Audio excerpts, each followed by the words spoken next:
Hello my dear students, welcome to my channel Bishnubodha Tutorial. HS 2022 chemistry সায়াসান তড়িৎ রসায়ন chapter 3 রয়েছে। এর আগে অন্যান্য চ্যাপ্টার দিয়েছি, দেখো আজকে আমরা তড়িৎ রসায়নের চ্যাপ্টারটা আলোচনা করব। তড়িৎ রসায়ন থেকে দেখো এবছর যেটা পড়ছে এমসিকিউ একটা 1 নম্বরের প্রশ্ন রয়েছে আর 3 নম্বরের প্রশ্ন একটি, টোটাল 5 নম্বর এই তড়িৎ রসায়ন থেকে রয়েছে। গুরুত্বপূর্ণ প্রশ্নগুলো আমরা এবং সঙ্গে উত্তর দেখে নেব। দেখো, আপেক্ষিক পরিবাহিতা, তুল্যাঙ্ক পরিবাহিতা এবং মোলার পরিবাহিতা, এই তিনটে পরিবাহিতার এসআই একক। আপেক্ষিক পরিবাহিতার একক সিমেন্স মিটার ইনভার্স, মোলার পরিবাহিতার একক siemens metre square mole inverse, আর তুল্যাঙ্ক পরিবাহিতার একক সিমেন্স মিটার স্কয়ার গ্রাম তুল্যাঙ্ক ইনভার্স, গ্রাম ইকুইভ্যালেন্ট ইনভার্স। আপেক্ষিক পরিবাহিতা কাকে বলে? 1 সেমি দূরে অবস্থিত এবং 1 সেমি স্কয়ার প্রস্থচ্ছেদ বিশিষ্ট দুটি তড়িৎদ্বারের মধ্যবর্তী দ্রবণের পরিবাহিতাকে ওই দ্রবণের আপেক্ষিক পরিবাহিতা বলে। কোষ ধ্রুবক বলতে কি বোঝায়? এর একক। কোন পরিবাহিতা কোষের তড়িৎদ্বার দুটির মধ্যবর্তী দূরত্ব ও তড়িৎদ্বারের প্রস্থচ্ছেদের অনুপাতকে ওই পরিবাহিতা কোষের কোষ ধ্রুবক বলে। কোষ ধ্রুবকের একক সেমি ইনভার্স এবং এসআই একক মিটার ইনভার্স। মোলার পরিবাহিতা ও আপেক্ষিক পরিবাহিতার মধ্যে সম্পর্ক উল্লেখ করো। মোলার পরিবাহিতা এবং আপেক্ষিক পরিবাহিতার সম্পর্কে দেখো, মোলার পরিবাহিতা সমান আপেক্ষিক পরিবাহিতা ইন্টু 1000/m, যেখানে এমটা দ্রবণের মোলারিটি। ওকে, বা আমরা ল্যামডা এম যেটা মোলার পরিবাহিতার প্রকাশ করি, আর কাপ্পা হচ্ছে আপেক্ষিক পরিবাহিতা। নিম্নলিখিত দ্রবণগুলিকে আপেক্ষিক পরিবাহিতার নিম্নক্রম অনুসারে সাজাও। আপেক্ষিক পরিবাহিতা সাধারণত কি হয়? লঘু দ্রবণের কম হয় আর গাঢ় দ্রবণের বেশি হয়। সুতরাং 0.5 এটা সবচেয়ে বেশি, তারপর 0.1, 0.05, 0.001 এটা সবচেয়ে লঘু, তাই এটার আপেক্ষিক পরিবাহিতা সবচেয়ে কম, আর 0.1টা সবচেয়ে বেশি। এবার দেখো, এখান থেকে ম্যাথ প্রবলেম খুব ইম্পর্টেন্ট, প্রতি বছরই প্রায় আসছে। এই টাইপের ম্যাথ প্রবলেম তোমরা করে রেখো।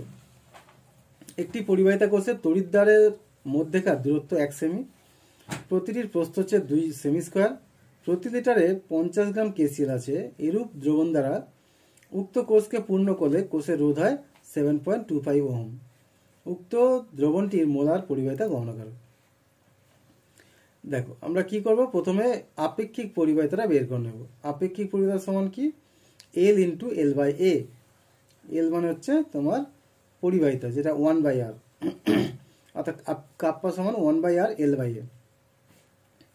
L 1 সেমি আর A দেখো প্রস্থচ্ছেদ 2 সেমি স্কয়ার আর রোধ দেওয়া আছে 7.25। সুতরাং আপেক্ষিক পরিবাহিতা K সমান 1/7.25 আর উপরে 1 নিচে 2। তাহলে এটা আমরা আপেক্ষিক পরিবাহিতা পেয়ে গেলাম। এবার দেখো, মোলার পরিবাহিতা ল্যামডা এম সমান কাপ্পা ইন্টু 1000/m। এমটা হচ্ছে মোলারিটি। এই মোলারিটিটা বের করব। তার মধ্যে দেখো আমরা কীভাবে বের করব? কেসিএল দ্রবণের দেখো মোলারিটি যেটা, হ্যাঁ মোলারিটি মানে কি? এখানে বলেছে দেখো প্রতি লিটারে 50 গ্রাম আছে। প্রতি লিটার যত মোল থাকে সেটা মোলারিটি। 50 গ্রাম আছে, এটাকে আমরা মোলে করব। মোল করার জন্য কি? মোলার ভর দ্বারা ভাগ করতে হবে। কেসিএল এর মোলার ভর কত হচ্ছে? পটাশিয়াম 39 আর ক্লোরিন 35.5। এই যে ডান দিকে দেখো, তাহলে 74.5 দ্বারা ভাগ করে দিলাম 50 গ্রামকে, তাহলে দিলে এটা মোল হয়ে গেল। সুতরাং 0.6711 মোল লিটার ইনভার্স হচ্ছে। এখন মোলার পরিবাহিতার যে formula kappa into 1000/m, Kupffer মান আগেই পেয়েছি এখান থেকেই, আর 1000/m এর মানটা বের করলাম। সুতরাং এখান থেকে আমরা মোলার পরিবাহিতা পেয়ে গেলাম। ওকে, এটা ভালো অঙ্ক ছিল।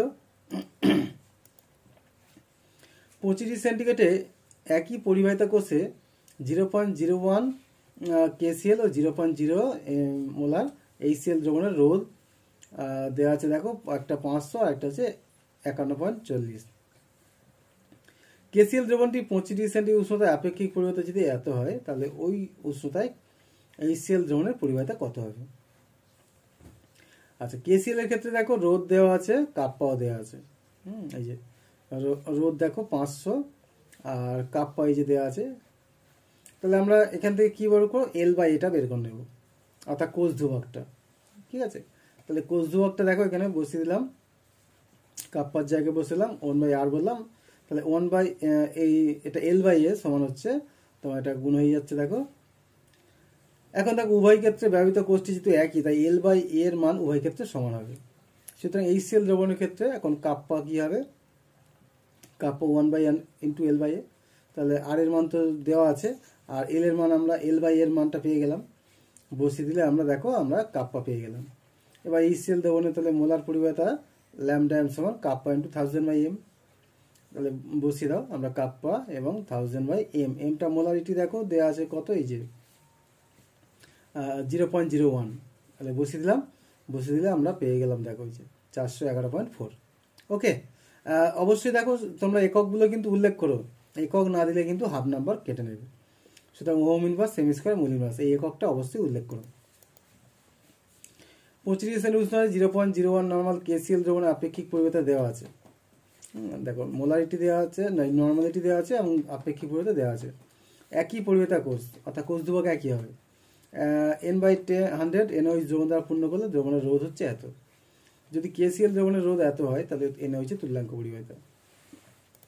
তাহলে দেখো আমরা এই একই রকমভাবে করব আগেরটার মতোই। আপেক্ষিক পরিবাহিতার যে ফর্মুলা সেখান থেকে দেখো আপেক্ষিক পরিবাহিতা দেওয়া আছে, রোধে দেওয়া আছে। তাহলে L/A বের করে নেবো, যেহেতু একই কোষ ব্যবহার করা হয়েছে তাই L/A বের করে নিলাম। NaOH দ্রবণের ক্ষেত্রে দেখো তাহলে কাপ্পা বের করবো 1/r ইন্টু L/A।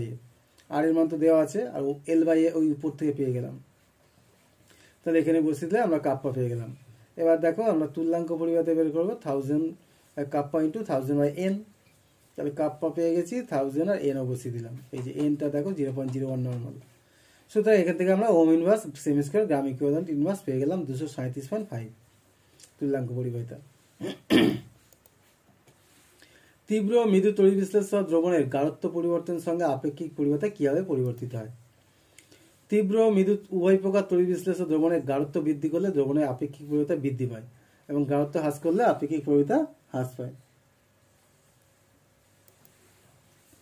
লঘুতা বৃদ্ধিতে আপেক্ষিক পরিবাহিতার মান কমে, কিন্তু মৃদু তড়িৎ বিশ্লেষের তুল্যাঙ্ক পরিবাহিতা বাড়ে। ব্যাখ্যা করো। দ্রবণের লঘুতা বৃদ্ধি করলে অর্থাৎ গাঢ়ত্ব হ্রাস করলে একক আয়তনে আয়নের সংখ্যা হ্রাস পায়, ফলে আপেক্ষিক পরিবাহিতা হ্রাস পায়। মৃদু তড়িৎ বিশ্লেষের অণুগুলি দ্রবণে খুব সামান্য মাত্রায় বিয়োজিত হয়। মৃদু তড়িৎ বিশ্লেষের দ্রবণে লঘুতা বৃদ্ধির ফলে বিয়োজনের মাত্রা বৃদ্ধি পায়, ফলে আয়ন সংখ্যা বৃদ্ধি পায়। আয়ন সংখ্যা বেড়ে যাওয়ার জন্য তুল্যাঙ্ক পরিবাহিতা বৃদ্ধি পায়। আচ্ছা, 0.1 নর্মাল NaOH ও 0.1 নর্মাল অ্যামোনিয়াম হাইড্রোক্সাইডের মধ্যে কোনটির পরিবাহিতা অধিক এবং কেন? অবশ্যই এখানে আমরা 0.1 NaOH এর দ্রবণের পরিবাহিতা বেশি হবে। তার কারণ কি, তীব্রক্ষার NaOH বা দ্রবণের সম্পূর্ণ বিয়োজিত অবস্থায় হয়, তাই দ্রবণের আয়ন সংখ্যা অনেক বেশি থাকে। অন্যদিকে মৃদুক্ষার অ্যামোনিয়াম হাইড্রোক্সাইড দ্রবণে কম মাত্রায় বিয়োজিত হয়, ফলে দ্রবণে কম সংখ্যক আয়ন উপস্থিত থাকে, তাই 0.1 নর্মাল NaOH দ্রবণের পরিবাহিতা বেশি হয়। H2CO3 গ্লুকোজ NaCl HCl প্রতিটি 0.1 মোলার দ্রবণকে ক্রমবর্ধমান তড়িৎ পরিবাহিতা অনুসারে সাজাও। আচ্ছা, এটা দেখো গ্লুকোজের সবচেয়ে কম হবে, কারণ এটা তো কোনো আয়নই থাকে না। H2CO3 এখান থেকে দেখো আয়ন তৈরি হয়, কিন্তু এটা হচ্ছে মৃদু।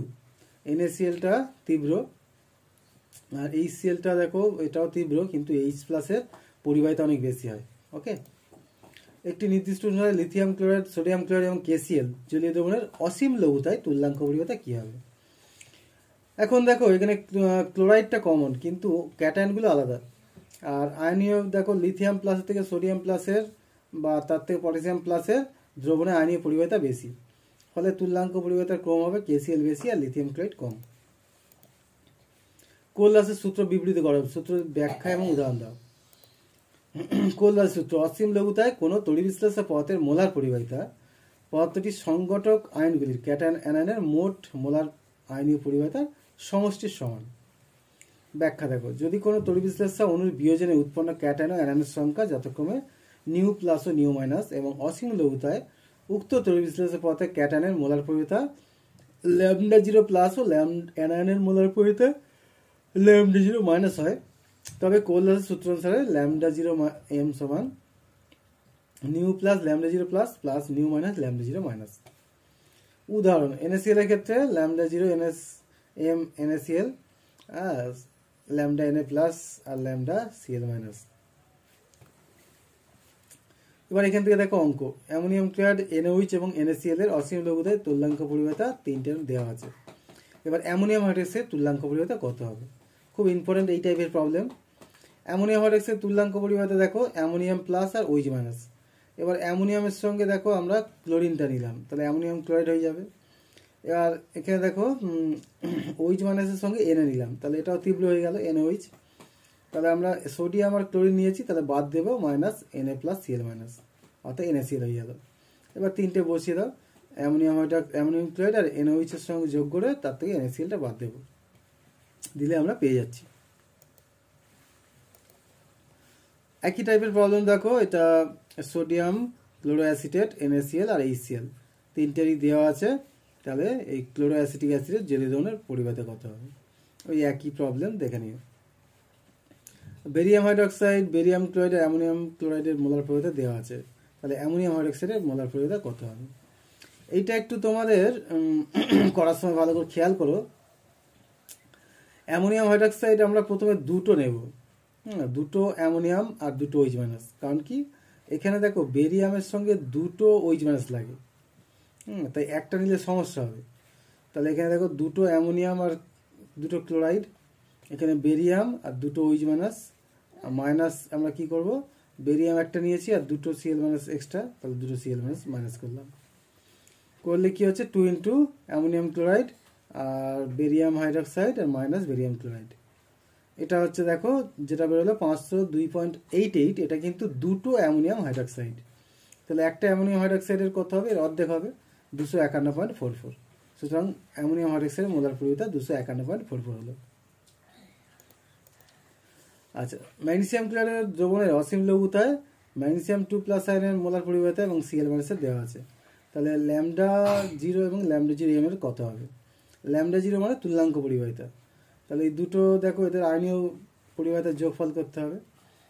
ম্যাগনেসিয়ামের তুল্যাঙ্ক পরিবাহিতা দেওয়া আছে এটা, আর দুটো Cl মাইনাস, যেহেতু MgCl দুটো Cl মাইনাস তৈরি হবে তাই দুটো দিলাম।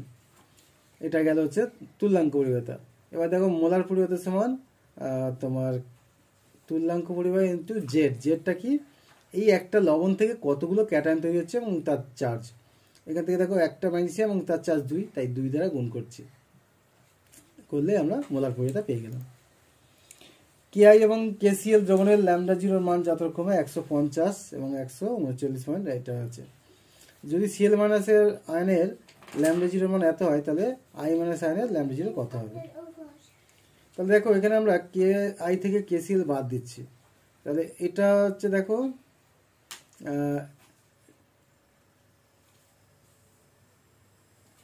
আচ্ছা এইখান থেকে দেখো একটু প্লাস হবে, এখানটা মাইনাস হয়ে গেছে, এটা K প্লাস আর I মাইনাস হবে, মাইনাস এটা K প্লাস আর এটা Cl মাইনাস হবে। ওকে, করলে কি হবে, K প্লাস কেটে হবে, এখানে I মাইনাস এটা মাইনাস Cl মাইনাস হবে।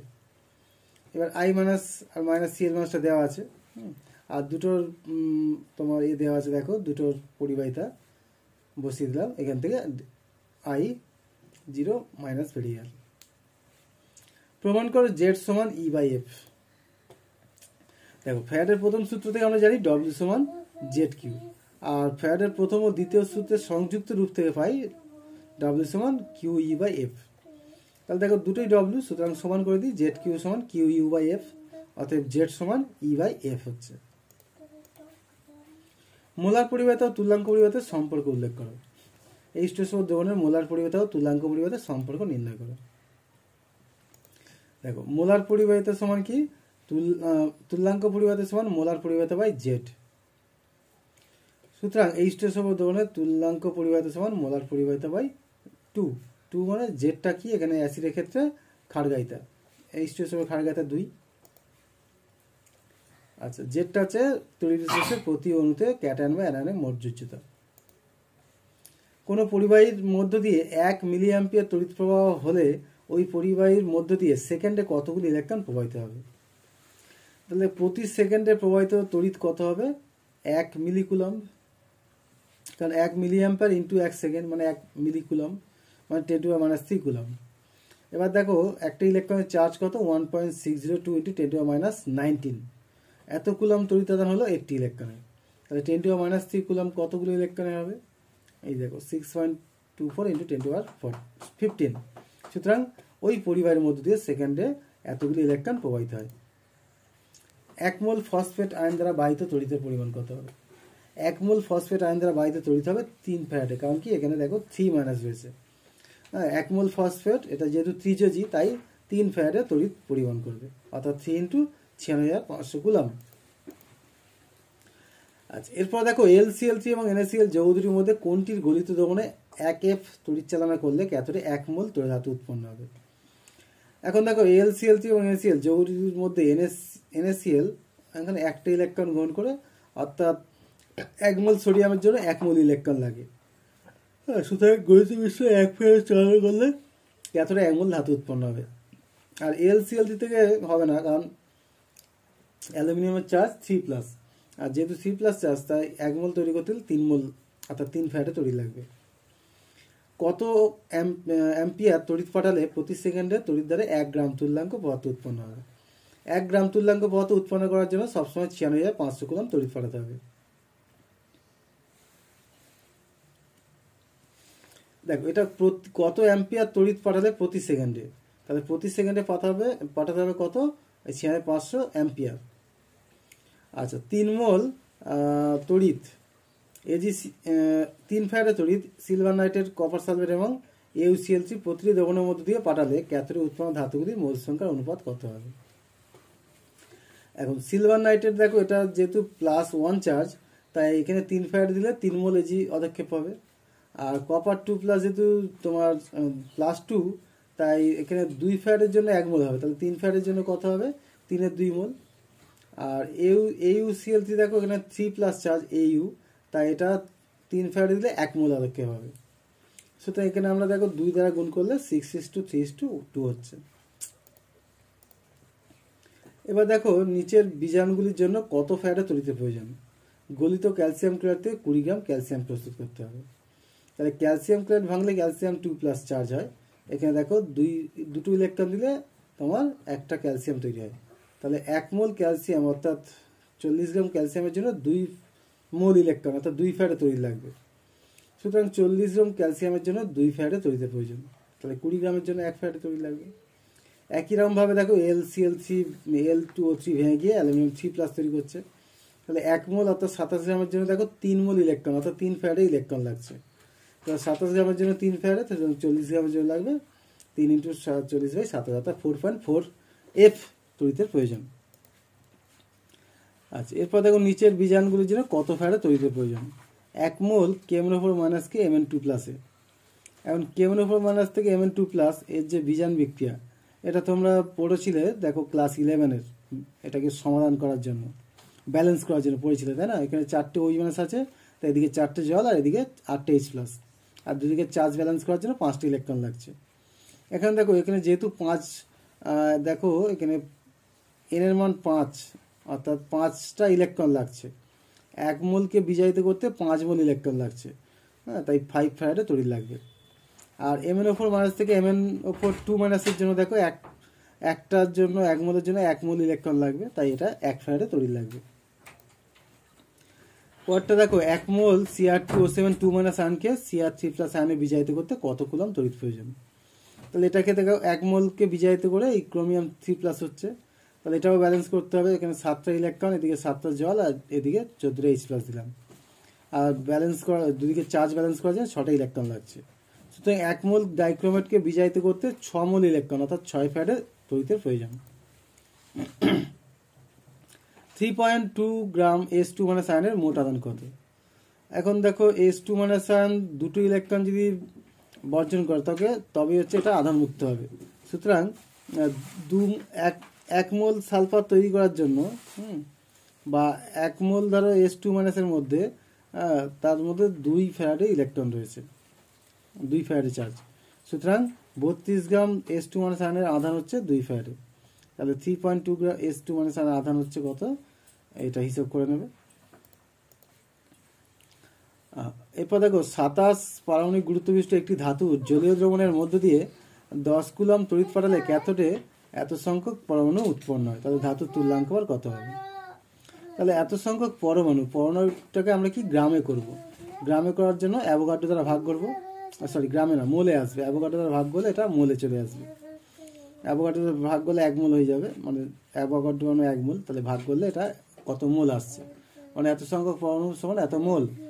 এবার দেখো 10 কুলম তড়িৎ, 10 কুলম তড়িৎ এত মোল পরমাণু, এত মোল 10 কুলম তড়িৎ ইকুইভ্যালেন্ট এত মোল পরমাণু। তাহলে 96,500 কুলম তড়িৎ মানে কত পরমাণু হবে, কত মোল হবে, এটা 0.33 মোল হচ্ছে। দেখো এত মোল। এবার যেহেতু তোমার পারমাণবিক সংখ্যা 27, পারমাণবিক গুরুত্ব 27, তাহলে মোলকে 27 দ্বারা গুণ করলে গ্রাম পেয়ে যাবো, 8.98 গ্রাম। সুতরাং তুল্যাঙ্ক হওয়ার 8.98 গ্রাম। পরেরটা দেখো 100 সেকেন্ড ধরে 10 অ্যাম্পিয়ার বিদ্যুৎ প্রবাহ অম্ল মিশ্রিত জলে পাঠালে এসটিপিতে কত আয়তন তড়িৎ বিশ্লেষিত গ্যাস উৎপন্ন হবে। এখানে দেখো উৎপন্ন হাইড্রোজেনের ভর যেটা আমরা পাচ্ছি EIT/F ফর্মুলা, তাহলে ইটা হচ্ছে হাইড্রোজেনের তুল্যাঙ্ক হওয়ার 1, আই হচ্ছে তোমার 10 অ্যাম্পিয়ার, আর টি হচ্ছে 100 সেকেন্ড বাই 96,500 দিলে 10/900 এত গ্রাম হচ্ছে। এবার 2 গ্রাম হাইড্রোজেনের এসটিপিতে আয়তন 22,400 ml, তাহলে 10/965 এত আয়তন হচ্ছে 116 ml। সুতরাং উৎপন্ন অক্সিজেন গ্যাসের আয়তন কত হবে, এটা যেহেতু হাইড্রোজেন হয়েছে তাহলে হাইড্রোজেনের অর্ধেক হয় অক্সিজেন, তাই এটা হচ্ছে 2 দ্বারা ভাগ করলে 58 ml। ওকে, তাহলে মোট তড়িৎ বিশ্লেষিত গ্যাসের আয়তন 116 আর 58 174 ml। প্রমাণ তড়িৎদ্বার বিভব বলতে কি বোঝায়? প্রমাণ তড়িৎদ্বার বিভব কি, কোনো তড়িৎদ্বার বিক্রিয়া অংশগ্রহণকারী উপাদানগুলি অর্থাৎ অণু পরমাণু আয়ন প্রত্যেকটি সক্রিয়তা যদি একক হয় তবে 25 ডিগ্রি সেন্টিগ্রেড উষ্ণতায় ওই তড়িৎদ্বারের যে তড়িৎ বিভবের সৃষ্টি হয় তাকে ওই তড়িৎদ্বারের প্রমাণ তড়িৎদ্বার বিভব বলে। সিলভার ধাতুর প্রমাণ তড়িৎদ্বার বিভবের মান 0.80 ভোল্ট বলতে কি বোঝায়? সিলভার ধাতুর প্রমাণ তড়িৎদ্বার বিভবের মান এত ভোল্ট বলতে বোঝায় যে 25 ডিগ্রি সেন্টিগ্রেড Ag+ আয়নের 1 মোলার গাঢ়ত্ব সম্পন্ন দ্রবণে একটি সিলভার দণ্ড নিমজ্জিত করলে সিলভার দণ্ডের পৃষ্ঠতল এবং দ্রবণের সংযোগস্থলে 2 বিপরীতধর্মী আধানজনিত দ্বিস্তর গঠনের মাধ্যমে যে তড়িৎ বিভবের সৃষ্টি হয় তার মান +0.80 ভোল্ট। নিকেলের স্প্যাচুলা দ্বারা কপার সালফেটের দ্রবণকে কি আলোকিত করা যাবে? যুক্তি সহ উত্তর দাও। দুটো দেখো বিজান বিভব দেওয়া আছে। এখানে দেখো যেহেতু নিকেলের বিজান ক্ষমতা কপার ধাতু অপেক্ষা বেশি, কি করে বুঝলাম না, যেহেতু নিকেলের বিজান বিভবটা কম তাই নিকেলের বিজান ক্ষমতা বেশি। সুতরাং নিকেলের তৈরি স্প্যাচুলা দ্বারা কপার সালফেট দ্রবণকে যদি আলোকিত করা হয় তাহলে নিকেল ধাতু কপার সালফেট দ্রবণের CO2+ আয়নকে বিজায়িত করে কপার ধাতুতে অধিক্ষিপ্ত করবে। এই যে নিকেল কপার 2+ কে বিজায়িত করে কপার করবে, তাই নিকেলের স্প্যাচুলা দ্বারা কপার সালফেট দ্রবণকে আলোকিত করা যাবে না। যার বিজারণ ক্ষমতা বেশি সে অপরকে তো বিজায়িত করে দেবে, সুতরাং নিকেল কপার 2+ কে বিজায়িত করে দেওয়ার জন্য এটা করা যাচ্ছে না। প্রমাণ হাইড্রোজেন তড়িৎদ্বার বলতে কি বোঝায়? সাংকেতিক প্রকাশ, তড়িৎদ্বার বিক্রিয়া এবং তড়িৎদ্বার বিভব। প্ল্যাটিনাম ব্ল্যাকের আস্তরণযুক্ত একটি প্ল্যাটিনাম পাতকে একক সক্রিয়তা সম্পন্ন অ্যাসিড দ্রবণের মধ্য দিয়ে চালনা করে নিমজ্জিত করে ওই দ্রবণে 1 বায়ুমণ্ডলীয় চাপে বিশুদ্ধ হাইড্রোজেন গ্যাস চালনা করলে যে তড়িৎদ্বার গঠিত হয় তাকে প্রমাণ হাইড্রোজেন তড়িৎদ্বার বলে। সাংকেতিক প্রকাশ কি? PtH2 1 ATM দাঁড়ি, এরপরে এটা হচ্ছে তোমার ফেজ আলাদা বোঝানোর জন্য H+ অ্যাক্টিভিটি 1। আর তড়িৎদ্বার বিক্রিয়া দেখো এরকম রয়েছে, এটা হচ্ছে সমস্ত উষ্ণতায় প্রমাণ হাইড্রোজেন তড়িৎদ্বার বিভব 0 দেওয়া হয়। XY যে 3টে ধাতুর প্রমাণ তড়িৎদ্বার বিভব দেওয়া আছে, ধাতুটির বিজান ক্ষমতা। এখানে খেয়াল রাখবে যার বিজান বিভব যত কম তার বিজান ক্ষমতা তত বেশি। তাহলে এখানে দেখো প্রথমে X এর বিজান বিভবটা সবচেয়ে কম, তাই এর বিজান ক্ষমতা সবচেয়ে বেশি। এই দুটোর মধ্যে দেখো তোমার 1.36 এটা কম নেগেটিভ, বেশি নেগেটিভ, তাই না?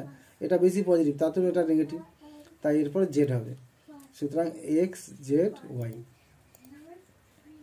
Ag+ টু Fe2+ থেকে Ag থেকে Fe বিক্রিয়াটি সম্ভব কিনা দেখাও।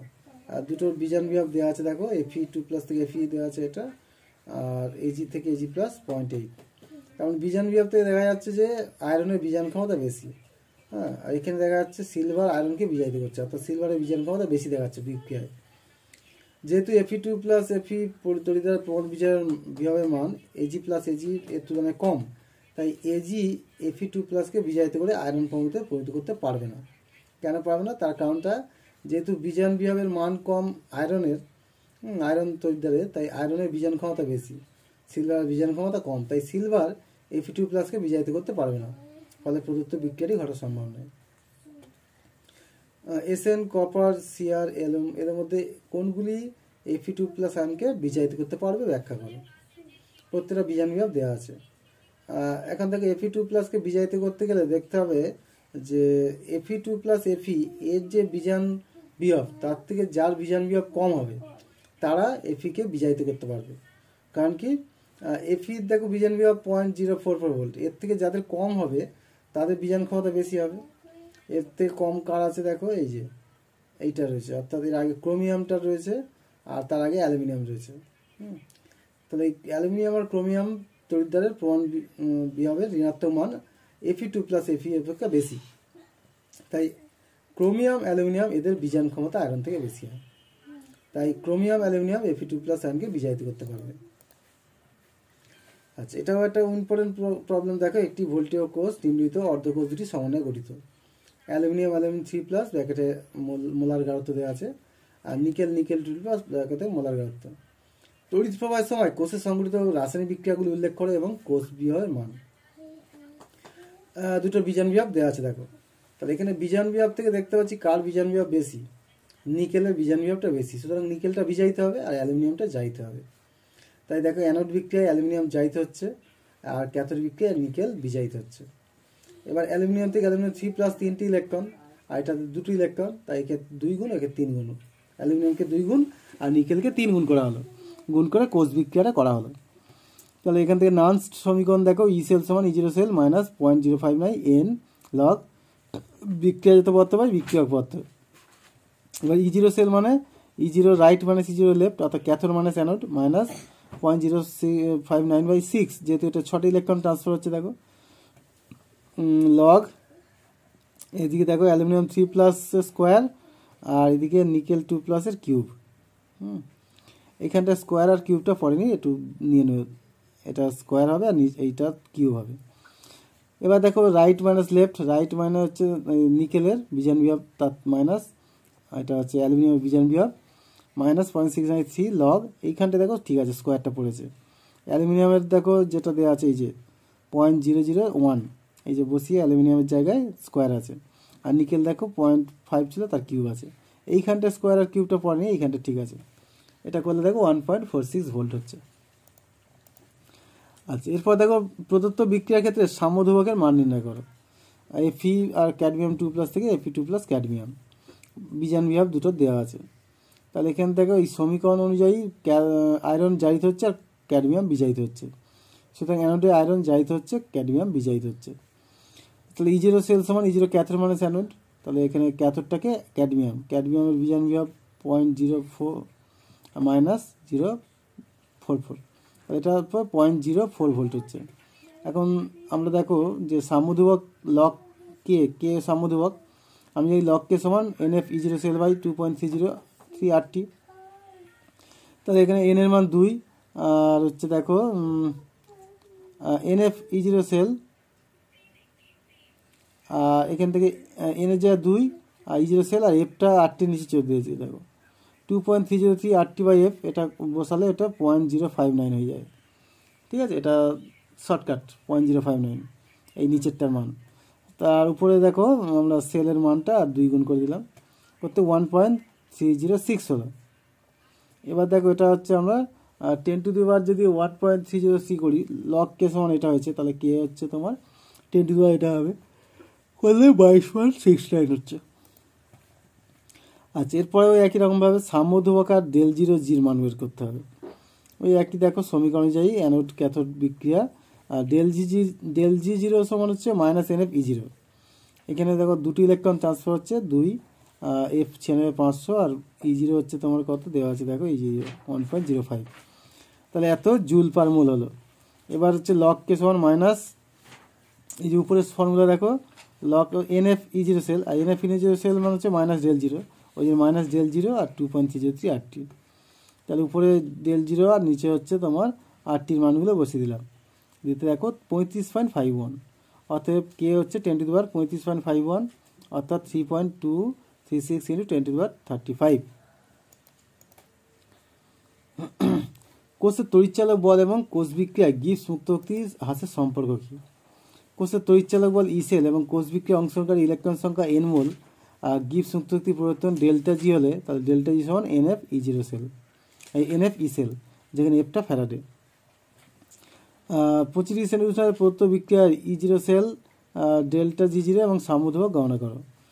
এই যে বিক্রিয়াটা দেওয়া আছে দেখো, এখানে দুজনের বিজন বিভাগটা দেওয়া আছে। তাহলে এখানে বিক্রিয়া থেকে ক্যাডমিয়াম দেখো বিজায়িত হচ্ছে আর ক্রোমিয়াম জায়িত হচ্ছে, সুতরাং অ্যানোডে ক্রোমিয়াম জায়িত হচ্ছে, ক্যাডমিয়াম বিজায়িত হচ্ছে। তাহলে ই সেল সমান ই জিরো সেল মানে ই জিরো ক্যাথোড মানে অ্যানোড, ক্যাথোডটা হচ্ছে ক্যাডমিয়াম আর অ্যানোডটা হচ্ছে ক্রোমিয়াম। ক্যাথোডের ক্যাডমিয়ামের বিজন বিভাগ মাইনাস অ্যানোডের হচ্ছে তোমার ক্রোমিয়ামের বিজন বিভাগ বসিয়ে দিলাম। তাহলে এখান থেকে আমরা পেয়ে গেলাম ই জিরো সেল। এবার ডেল্টা জি সমান minus NF E zero cell বসিয়ে দাও, পেয়ে যাচ্ছি তাহলে এত কিলোজুল। আর লগ কে সমান মাইনাস ডেল জিরো জিরো বা ডেল জি জিরো 2.308। তাহলে এইগুলো মানগুলো বসিয়ে দিলে আমরা পেয়ে যাচ্ছি দেখো কি এর মানটা। সুতরাং তিনটের মান পেয়ে গেলাম। ভালো প্রবলেম ছিল। এবার নিচের বিক্রিয়ার জন্য বিক্রিয়া কোষেন কিউর মান। তাহলে এই একটা সেল দেওয়া আছে, হ্যাঁ সেলটা দেওয়া আছে, বিক্রিয়া কোষের মান বের করতে হবে। তাহলে সেলের প্রথমে থাকে অ্যানোড, পরে থাকে ক্যাথোড। তার মানে অ্যানোডে এখানে জিঙ্ক জায়িত হচ্ছে আর ক্যাথোডে সিলভার বিজায়িত হচ্ছে। তাহলে মোট বিক্রিয়া থেকে আমরা দেখো বিক্রিয়া কোষের মানে বিক্রিয়াজাত পদার্থের গাঢ়ত্ব হয় বিক্রিয়ক পদার্থের গাঢ়ত্ব। বিক্রিয়াজাত এখানে জেরেন 2+ আছে আর বিক্রিয়ক পদার্থ থাকে এজি 2+,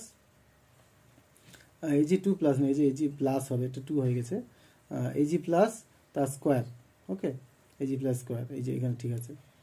এবার যে যার মোলার গাঢ়ত্ব বসিয়ে দিলাম, বসিয়ে দিতে আমরা বিক্রিয়া কোষেন পেয়ে যাচ্ছি। এটা 10⁻⁻3, এটা 3 হয়ে গেছে, এটা 10⁻⁻3 হবে।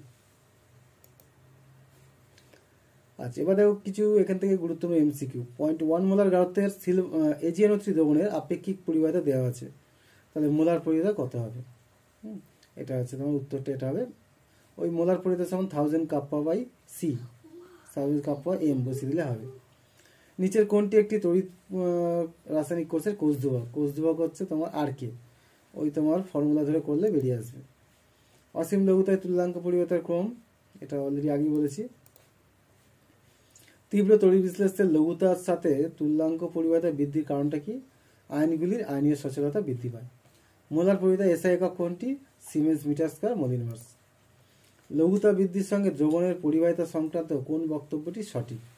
এটা হচ্ছে আপেক্ষিক পরিবাহিতা হ্রাস পায় কিন্তু মোলার পরিবাহিতা বৃদ্ধি পায় লঘুতা বৃদ্ধি করলে। প্রদত্ত কোনটির এর মান কোলরার সূত্র থেকে প্রয়োগ করে গণনা করা যায়? এটা হচ্ছে ফর্মিক অ্যাসিড। একটি তড়িৎ বিশ্লেষণ পদার্থের নির্মিত গাঢ়ত্ববিষ্ট দ্রবণগুলির মধ্যে কোনটির মোলার পরিবাহিতা সর্বোচ্চ? কারণ গাঢ়ত্ব যার কম হবে তার মোলার পরিবাহিতা বেশি হবে, সুতরাং এটা ডিএটটা। জিঙ্ক সালফেট LCl3 AgCl সম্পূর্ণভাবে তড়িৎ বিশ্লেষিত করতে প্রয়োজনীয় তড়িৎ কত হবে? এটা জেরেন 2+, তাই এখানে দ্বিগুণ 2 মোল লাগবে বা 2 ফ্যারাডে তড়িৎ। এটা আছে 3 ফ্যারাডে তড়িৎ লাগবে, এখানে অ্যালুমিনিয়াম 3+, এটা যেহেতু 1+, তাই এটা 1 ফ্যারাডে তড়িৎ লাগবে। কপার সালফেটের দ্রবণের 2 ফ্যারাডে তড়িৎ চালনা করলে করা হলো ক্যাথোডে জমা কপারের ভর কত হবে? কপার যেহেতু 2+, তাই এখানে 2 ফ্যারাডে দিলে 1 মোল তড়িৎ, এই 1 মোল কপার জমা হবে, অর্থাৎ 63.5 গ্রাম। অ্যামোনিয়াম হাইড্রোক্সাইডের সীমাস্থ মোলার পরিবাহিতা কীভাবে প্রকাশ করবে? এটা ammonium chloride plus NaOH minus NaCl। Al2O3 থেকে 1 মোল অ্যালুমিনিয়াম মুক্ত করতে কত তড়িৎ লাগবে? 1 মোলের জন্য অ্যালুমিনিয়াম 3 ফ্যারাডে, কারণ অ্যালুমিনিয়াম 3+ চার্জ, তো তাই 3 ফ্যারাডে লাগবে। সিলভারেটের জলীয় দ্রবণ থেকে 54 গ্রাম সিলভার মুক্ত করতে কত লাগবে? Ag দেখো প্লাস, এটা +1, তাই 1 ফ্যারাডে তৈরি দিলে 1 মোল অর্থাৎ 108 তৈরি হবে, আর 54 তার অর্ধেক, তাই হচ্ছে 0.5 ফ্যারাডে দিলে হয়ে যাবে। এখানে দেখো এই যে দেওয়া আছে তথ্যানুসারে বিজান বিভাবের সঠিক ক্রম। দেখো যার বিজান এটা তোমার মাইনাস যত বেশি হবে তার বিজান বিভাব তত বেশি হবে। এখানে দেখো ক্রোমিয়ামটা সবচেয়ে বেশি হবে, বিজান বিভাব ক্রোমিয়ামের সবচেয়ে বেশি। তারপরে দেখো এটা সবগুলোই প্লাস আছে, এর মধ্যে সবচেয়ে কম এটা, তাহলে ক্রোমিয়াম 3+। এরপরে বেশি হবে এটা Cl-, আর এটা সবচেয়ে বেশি আছে তাই এটা সবচেয়ে কম Mn2+। ইজিরো সেল ঋণাত্মক হলে ডেল জিরো এবং কে ইকুইলিব্রিয়ামের সম্পর্ক কী হবে? ইজিরো সেল যদি ঋণাত্মক হয় তাহলে ডেল জি জিরো ধনাত্মক হবে, আর ডেল জিরো ধনাত্মক হলে কে ইকুইলিব্রিয়াম 1 থেকে কম হবে। অ্যাসিড মিশ্রিত জল থেকে প্রমাণ অবস্থায় 100 12 সেমি কিউব হাইড্রোজেন তৈরি করতে প্রয়োজনে কত তড়িৎ লাগবে? হাইড্রোজেন দেখো, হাইড্রোজেনের তোমার তুল্যাঙ্ক আমার 1, তাই 1 ml হাইড্রোজেন মানে হচ্ছে 11,200 সেমি কিউব। তাহলে 11,200 সেমি কিউবের জন্য লাগবে 1 ফ্যারাডে, অর্থাৎ 6,500 কুলাম। তাহলে 112 সেমি কিউবের জন্য লাগবে 965। নিচের তড়িৎ বিশ্লেষ্য যৌগগুলির মধ্যে কার ক্ষেত্রে ল্যামডা এবং ল্যামডা ইকুইভ্যালেন্ট একই হবে? এটা হচ্ছে কেসিএল এর ক্ষেত্রে। কেসিএল এর ক্ষেত্রে যেহেতু তোমার এটা চার্জ 1 একটা ক্যাটায়ন, তাই এটার ক্ষেত্রে একই হবে, বাকিগুলোর ক্ষেত্রে কিন্তু হবে না।